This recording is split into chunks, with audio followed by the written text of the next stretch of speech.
One day, George the steamroller was waiting for Percy to take him to a new workplace. George was being rude to Rheneas and Skarloey. "You're just worn-out wheels on worn-out rails." "You need rocks for your roads," replied Skarloey, "and we're helping you." "I need to flatten little engines in the scrapyards," retorted George. Then Percy arrived to take George away. He was still rebelling. "Railways are no good. Turn them into roads." The little engines were pleased to see him go.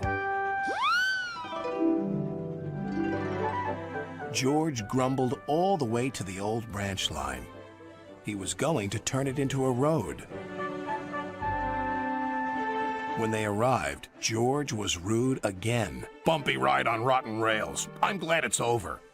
"So am I," said Percy. "Ha!" huffed George. Percy was still fuming when he met Thomas. "What's up, Percy?"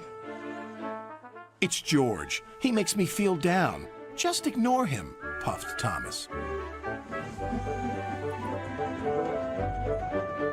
George was now enjoying himself. "Ripping up rails," he chortled. "What a life!" "What do you think of this, Thomas?" Thomas took no notice. George felt insulted. "You're a useless blue puffball." But Thomas didn't hear. "I'll show him who's boss." At last, the workmen reached the level crossing. "What shall we do here?" "Tear it up, tarmac it," said George. So they did, but not properly, and George knew it. Later, Thomas was traveling home on the same line. He was pulling freight cars filled with vegetables.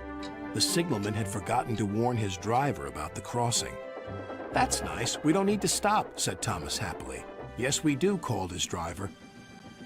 But it was too late.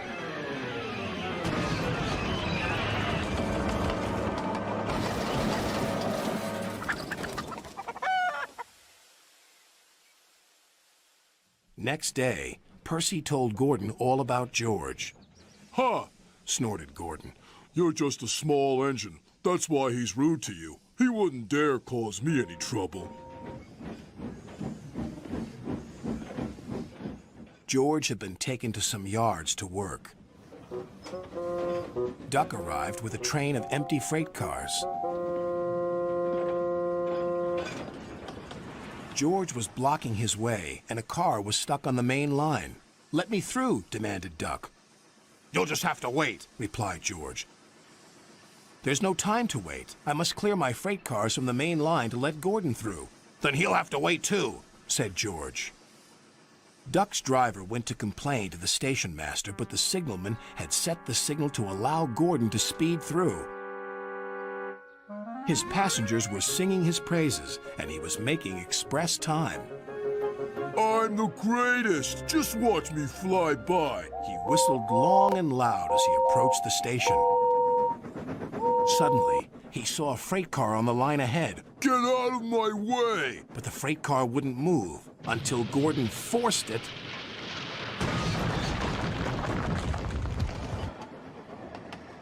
by accident. Gordon was worried that Sir Topham Hatt would be cross. He was, but not with Gordon. "Whoever caused this disturbance will have me to answer to." And he did, a few days later. "Look who's here," said Thomas. George had been found out by Sir Topham Hatt and punished. He looked miserable. "Now we'll get some peace at last," said Percy. "I want to get rolling again, but I've got to wait a whole week till I do." "And then you'll be just as rude as ever. Eh, George?"